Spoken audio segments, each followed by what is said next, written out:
Hello friends, कैसे हैं आप सभी। होप सो कि आप सब लोग बहुत बढ़िया रहेंगे। मैं बताऊं कि मैं भी बहुत अच्छा हूं। और आप अपना CKD stock market news channel पर इसी तरीके से प्यार बनाते रहिए। अगर आप इस चैनल पर नए आ रहे हैं तो चैनल को आप जरूर सब्सक्राइब कर दीजिएगा। मेरे मित्रों, कई बार इन्वेस्टर्स को एक बड़ा सा डाउट रहता है कि यार वो क्या करते हैं। सपोज दैट 10,000 रुपये का अगर कोई बंदा आज के डेट पे एसआईपी करना चाहता है, या कोई 50,000 रुपये से एसआईपी करना चाहता है, या कोई 1 लाख रुपए की एसआईपी करना चाहता है, या कोई लमसम करना चाहता है, या कोई आज स्टूडेंट है, केवल आज उसको 100 रुपये ही पॉकेट मनी मिलता है, पर आज वो एक इन्वेस्टमेंट की हैबिट को डालना चाहता है भारत देश के अंदर, जो कि मैं कहीं ना कहीं अप्रिसिएट भी करता हूं, क्योंकि जो नई जनरेशन है उसको एटलीस्ट आज की डेट पे फाइनेंस की नॉलेज के लिए कहीं ना कहीं जो गलतियां हमारे पास्ट में हुई वो आज की डेट पे ना हो, और कहीं ना कहीं इसका टेक्नोलॉजी एक ऐसा माध्यम बने जिससे कि फाइनेंस का नॉलेज हर इंसान तक पहुंचे। भारत देश के अंदर उस लास्ट गांव में भी अगर कोई बंदा बैठा हो, उसको भी एटलीस्ट कुछ समस्याओं के बारे में बिल्कुल कभी ना जूझना पड़े, और उसको भी चीजें पता होनी चाहिए। मेरे मित्रों, इसी से रिलेटेड मैंने CKD stock market news channel बनाया है, जहां पर मैं म्यूचुअल फंड और स्टॉक मार्केट से रिलेटेड आपको इन डेप्थ एनालिसिस देता हूं। हालांकि कभी भी मैं इग्नोर करता हूं कि मैं आपको कोई रिकमेंडेशन नहीं देता। एक गाना भी आपने सुना होगा, करते हो तुम कन्हैया बस मेरा नाम हो रहा है।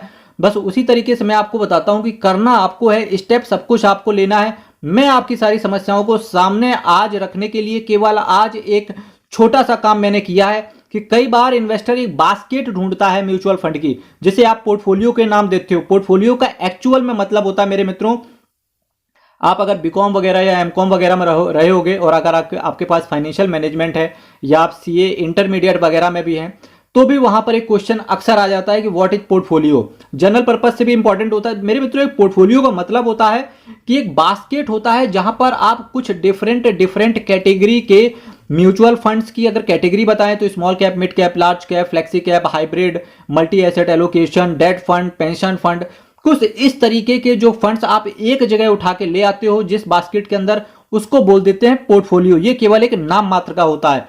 तो जब आप मैं पोर्टफोलियो की बात कर रहा हूं, तो आज मैं ऐसे ही एक बास्केट की बात करूंगा। इस बास्केट में मैंने क्या किया है, कुछ लार्ज और मिड कैप के एक मिर्च का कॉम्बो बनाया है। इसके साथ साथ मैंने आपके लिए क्या किया, थोड़ा सा मिड कैप को अलग से रखा है, ताकि कहीं ना कहीं आपका रिस्क कॉम्प्रोमाइज ना हो जाए, उसका भी मैंने ध्यान रखा है। और जिस मैं पहले म्यूचुअल फंड की आपके सामने बात करने जा रहा हूं, मेरे मित्रों, चैनल आप सब्सक्राइब करके आगे बढ़िएगा, क्योंकि 5,000 सब्सक्राइबर का एक जो बड़ा माइलस्टोन मुझे दिखता है। यकीन मानना, ये भारत देश का जो इन्वेस्टर है चैनल सब्सक्राइब भी करेगा, नॉलेज को भी प्राप्त करेगा। मेरे मित्रों, जो पहला म्यूचुअल फंड जो मैंने आपके सामने रखा है, उसका नाम है Canara Robeco emerging equity large और mid cap mutual fund direct plan growth. क्या बोला मैंने? Canara Robeco emerging equity large and mid cap direct plan growth. मैं हमेशा डायरेक्ट प्लान की आपके सामने बात करता हूं, क्योंकि रेगुलर प्लान काफी सारे इन्वेस्टर्स ऐसे होंगे जो म्यूचुअल फंड्स में इन्वेस्टेड तो होंगे, पर मेरे मित्रों, आप पूरा नाम देखना जो भी म्यूचुअल फंड का है। लास्ट में अगर डायरेक्ट प्लान है तो बहुत अच्छी चीज है, पर अगर आप रेगुलर प्लान लिए हैं तो जिसके थ्रू किसी ना किसी म्यूचुअल फंड डिस्ट्रीब्यूटर से आपने रेगुलर प्लान को लिया होगा, वहां से एग्जिट करके डायरेक्ट प्लान में आना बहुत आसान होता है। बस उसी डिस्ट्रीब्यूटर से बोलो कि मेरा ये सारा फंड डायरेक्ट प्लान के अंदर वो ट्रांसफर कर दे। हालांकि वो थोड़ा सा नानाकारी करेगा। वो क्यों है? क्योंकि जब आप डायरेक्ट प्लान में एक बार किसी म्यूचुअल फंड डिस्ट्रीब्यूटर से लेकर के आते हो तो काफी मोटा कमीशन होता है, जिसे आप बचा लेते हो। ठीक है, तो इससे बचने के लिए डायरेक्ट प्लान में इन्वेस्ट किया करो। मैं जिस भी म्यूचुअल फंड की आज बात कर रहा हूं सारे डायरेक्ट प्लान से रिलेटेड हैं।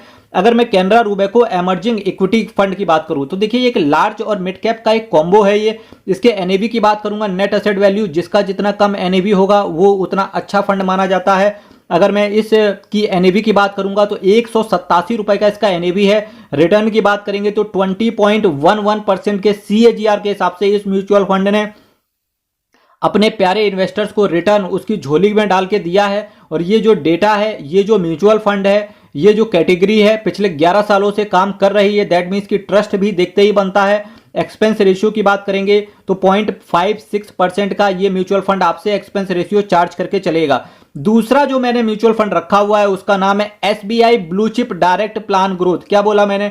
SBI blue chip direct plan growth. ठीक है, इसके एनएवी की बात करेंगे, 73 रुपए का एनएवी चल रहा है। रिटर्न की बात करेंगे 15.20% के CAGR के हिसाब से पिछले 10 सालों में इस म्यूचुअल फंड ने रिटर्न अपने इन्वेस्टर्स को डिलीवर करके दिया है। और इसका एक्सपेंस रेशियो की बात करेंगे तो 0.90% का ये आपसे एक्सपेंस रेशियो चार्ज करेगा। मेरे मित्रों, SBI ब्लू चिप में काफी बड़ा असेट साइज है, SBI के नाम से ट्रस्ट भी जागता है। पर थोड़ा सा अगर आप इसी ब्लू चिप कैटेगरी में और भी फंड्स को अगर आप एक्सप्लोर करना चाहेंगे तो मेरी मल्टीबैगर म्यूचुअल फंड्स के नाम से प्लेलिस्ट बनी हुई है, आप वहां पर जरूर देखना।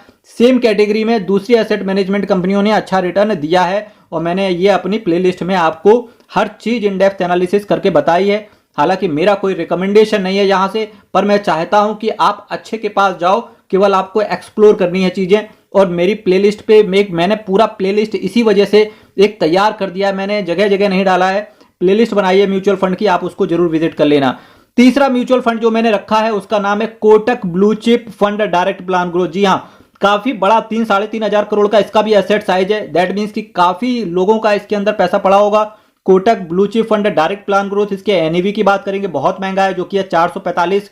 रिटर्न की बात करेंगे तो इसके जो दूसरे पेयर कंपेटिटर हैं, इवन SBI हो गया और भी पेयर कंपेटिटर हैं, प्लेलिस्ट में जाके आपको पता चल जाएगा।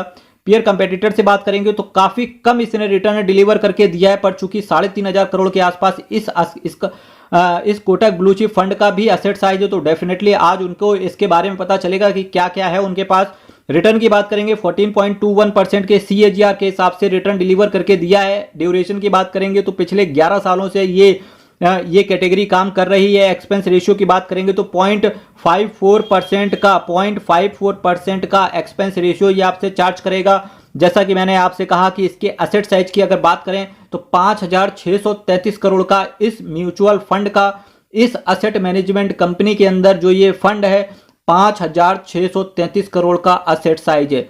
सोच के देखो, इतना बड़ा एसेट साइज, दैट मीन्स कि इतना बड़ा डिप्लॉयमेंट है इस फंड के अंदर म्यूचुअल फंड इन्वेस्टर्स का। तो सोच के देखो, वही मैं कह रहा हूं कि जिनका ये पैसा लगा हुआ है इस फंड के अंदर, अगर आप दूसरी कैटेगरी में जाओगे तो इससे ज्यादा रिटर्न उन्होंने दिया है। हालांकि एक्सपेंस रेशियो इसका ठीक है, पर दूसरी कैटेगरी में एनएवी भी सस्ता आपको मिल जाता है, जिससे आपको यूनिट का अलॉटमेंट भी अच्छा होता है। पर आप जो नए इन्वेस्टर हैं तो वो चीज तो ये कर सकते हैं, पर ऑलरेडी जो इन्वेस्टेड हैं वो अपना डिसीजन स्वयं एनालिटिकल स्किल के थ्रू जरूर लें। मेरे मित्रों, चौथे नंबर पे जो मैंने म्यूचुअल फंड आपकी कैटेगरी में रखा हुआ है उसका नाम है SBI magnum mid cap direct plan growth. देखिए, यहां पर मैंने इस बास्केट के अंदर 2 SBI के ही डाल दिए, पर आप ऐसा मत करना। वो क्यों कि सपोज दैट किसी एक एसेट मैनेजमेंट कंपनी के ऊपर एक एलिगेशन लग गया तो उसकी वजह से दूसरे फंड पर भी इंपैक्ट आएगा। तो आप डिफरेंट कैटेगरी तो जरूर चुने, पर डिफरेंट एसेट मैनेजमेंट कंपनी भी आप चुन लेना, जिससे कि कभी आपको रिस्क के मामले में काफी हद तक अपने पोर्टफोलियो को आप मिनिमाइज कर लेते हो। SBI magnum mid cap direct plan growth की बात करेंगे तो इसका एनएवी 174 रुपए का है। रिटर्न की बात करेंगे 19.18% के CAGR के हिसाब से पिछले 10 सालों में इस म्यूचुअल फंड ने अपने इन्वेस्टर्स को रिटर्न डिलीवर करके दिया। और इसके एक्सपेंस रेशियो की बात करूंगा अगर मैं, तो मेरे मित्रों, जैसा कि मैंने आपसे कहा, अगर इसके मैं एक्सपेंस रेशियो की बात करूंगा तो 0.98% का ये आपसे एक्सपेंस रेशियो चार्ज करके चलेगा। Last but not the least जो मैंने आपके लिए म्यूचुअल फंड रखा हुआ है उसका नाम है quant mid cap direct plan growth. क्या बोला मैंने? Quant mid cap direct plan growth. इसके एनएवी की बात करेंगे 148 रुपए का इसका एनएवी है। रिटर्न की बात करेंगे 16.39% के CAGR के हिसाब से इस म्यूचुअल फंड ने रिटर्न इन्वेस्टर्स को डिलीवर करके दिया। ड्यूरेशन की बात करेंगे तो ये पास्ट में 11 सालों से काम कर चुका है। एक्सपेंस रेशियो की बात करेंगे तो 0.63% का ये आपसे एक्सपेंस रेशियो चार्ज करके चलेगा।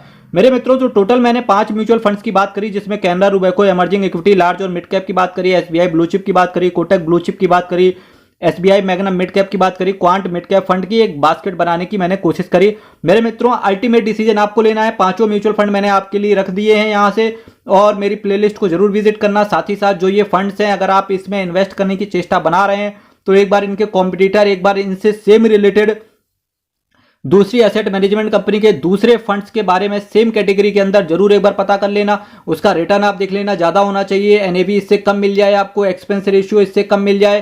साथ ही साथ जो ड्यूरेशन हो वो कहीं ना कहीं काफी बड़ा ड्यूरेशन हो, ताकि पास्ट में भरोसा हो कि कोई कंपनी अगर 8-10 साल से चल रही है तो वहां पर आपको ज्यादा भरोसा होता है। तो अगर इस कैटेगरी में इनसे अच्छे फंड्स मिल जाए तो डेफिनेटली आपको वहां पर चले जाना चाहिए। फिर भी अल्टीमेट डिसीजन मेरे मित्रों आपका है। चैनल आप सब्सक्राइब कर लेना, वीडियो शेयर कर देना। कल फिर आपके सामने मिलूंगा सेम टाइम सेम चैनल। इसी तरीके से आप अपना प्यार, अपना प्यार और आशीर्वाद इस चैनल पर बनाए रखिए। कल फिर मिलूंगा, तब तक के लिए बहुत बहुत धन्यवाद।